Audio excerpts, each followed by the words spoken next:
The biggest threat to this country right now are the bureaucratic, deep state, NGO Democrat operatives who live in and around Washington, D.C., who stand to lose hundreds of millions or billions of dollars from what Trump is doing. The gang members hurt and kill people, and it's bad. We got to stop them. But the people in and around D.C. want those people to stay there and have the means and the resources to wage legal lawfare against Donald Trump and stop him from being able to do these things. So I think the reason they're Google searching this stuff is that Trump and the DOJ have to go after the most powerful administrative element. Trump wants to fire everybody. What happens? The Democrats file lawsuits, and then these activist judges block him. That's why they're going after USAID right now. Trump's biggest priority actually doesn't appear to be immigration. Certainly, it's a large priority. Certainly, he said he wants the number to go up. But he just pulled up the big guns on Doge and sent them into Department of Education and to USAID, and they gutted USAID almost first thing. Immigration numbers, deportation numbers are currently low relative, and this is what Trump's saying, yet we've shut down entire departments. Trump knows the deep state bureaucrats will stop him if he doesn't stop them first.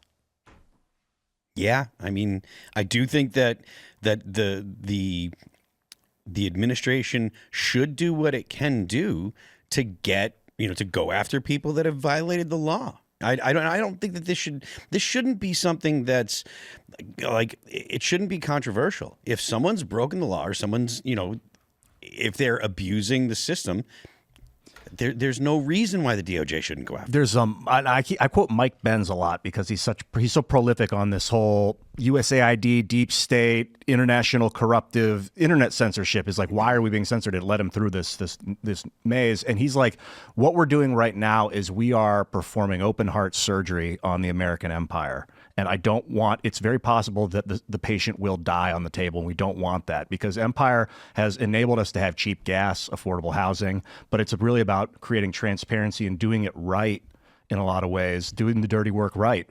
And that's, I think, so indiscriminately targeting and arresting everyone that's ever done any corruption might not be the best thing for the health of the country. Why? If you don't understand the organism that you're working on and you take it all away right away, it might kill something. You got to be careful with. I mean, that's not really an answer, though. The reconstruction of it. But that's not really an answer. Why do you think that it's a bad idea to go after people that have violated the law? Indiscriminately? Well, I mean, what does that mean? The fact that you're because I don't think that the law is always the best guide of morality in life. Sometimes things are made illegal when they're right. Hold on. You're saying that the administrative state that has been, I don't know, wrongly imprisoning people, torturing them, propping up criminals, maintaining a multi-generational fake puppet government, we should just ignore that. No, a huge problem. But like Deborah mentioned, too, so we don't have infinite resources and we do need to be discriminate about how we approach.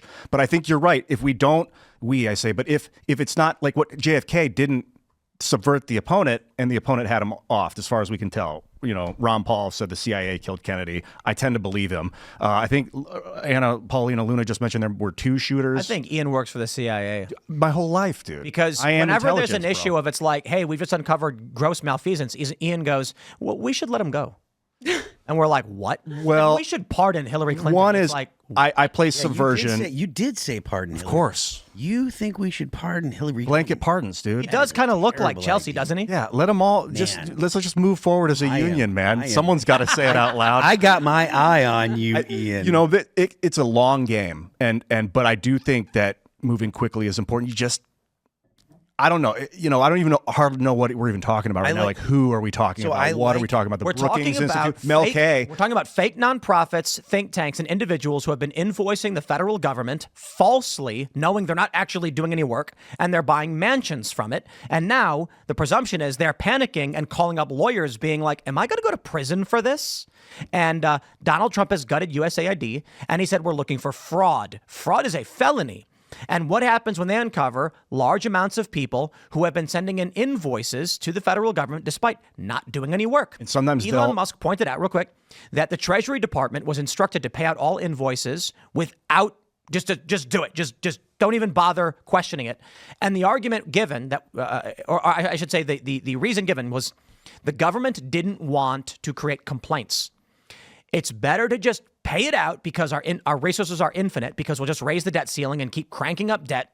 There's the United States government gets their money by either printing it or pointing guns at people. So for the administrator in an office who gets an invoice, they go, look, I do not want to deal with an angry email, my boss yelling at me, and no one's going to complain if I just pay it out. So that's what they were doing, rubber stamping this stuff. There was one story apparently where a single piece of paper requested $1 billion for no reason. And then someone at the Treasury Department was like, I'm not going to do this one. That's weird. But there were people who were apparently invoicing or charging and requesting and getting grants for tens of millions of dollars, despite doing literally nothing. In fact, Seamus has this really great cartoon, shout out to Freedom Tunes, where Elon is uncovering, in one instance, he's like, 1,000 crates of Smarties for Iraqi slumber parties? What is going on with this? You got to watch this cartoon. The rhyme was the best. The rhyming was the best. The point was, when we look at how the money was being spent, the truth is, when they say $47,000 for a gender puppet play in Peru or whatever it was, that's not really where the money was going. It's going to be some NGO in the DC area where a guy says, we liaise with people in Peru to do gender puppet shows. Send me 50 grand. So now that Trump is looking for the fraud, they're going to start bringing a microscope to these people, and they're going to say, yeah, you invoiced us for consulting. You haven't shown up to the office in a year. And they're going to go, oh, well, no one said I shouldn't. And they're going to be like, fraud doesn't work that way.